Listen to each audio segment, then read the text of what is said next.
This year on International Women's Day, I was intentionally quiet. I wanted to allow space for us to really celebrate the incredible women who inspire us all to really lean into our full potential.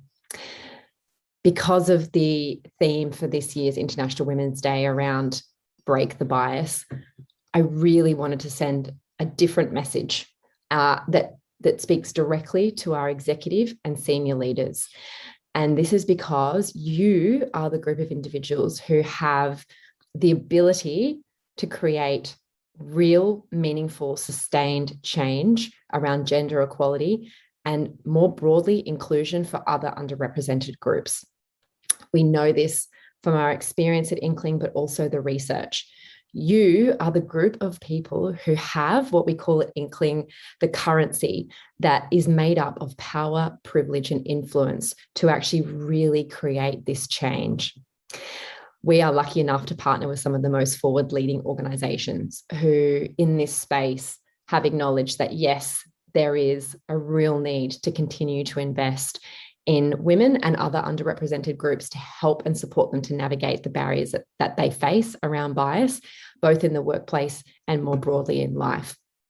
However, what we do know is that these organisations are over-investing and actually seeing the priority around working with their executive and senior leaders to provide them the skills, the insight, and the time to really think about how they support diverse groups of talent within their organisation. I have a couple of tips for our executive and senior leaders to really drive change in this space. The first one is to think about who you sponsor. These are the people that you provide secondments, stretch opportunities to. What the research tells us is that 70% of us actually sponsor mini-me's. And so if you just pause for a moment and look around at your leadership team and think about in 5 years' time, if you all sponsor mini-me's, what that leadership team is actually going to look like. We're probably not going to see a lot of change from what is there already. The second and related topic, or the second and related tip, is that actually you need to learn how to sponsor as a skill set. What we know, again, from our experience in the research, is that most leaders think they're sponsoring when they're coaching and mentoring. Sponsorship is a very distinct and different skill set. It requires a mindset shift, particularly when you are sponsoring people who are not mini-me's, who are very different to you. And then finally, the tip is around really looking at your talent practices. Are you across and personally aware of who your diverse talent is?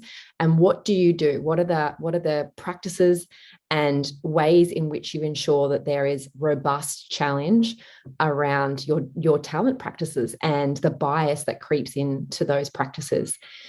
Our experience, and as I said, the research tells us these are vital things to break bias and really create sustained change, not only in the space around gender equality, but also in the space for creating a much more inclusive environment for all, including other underrepresented groups.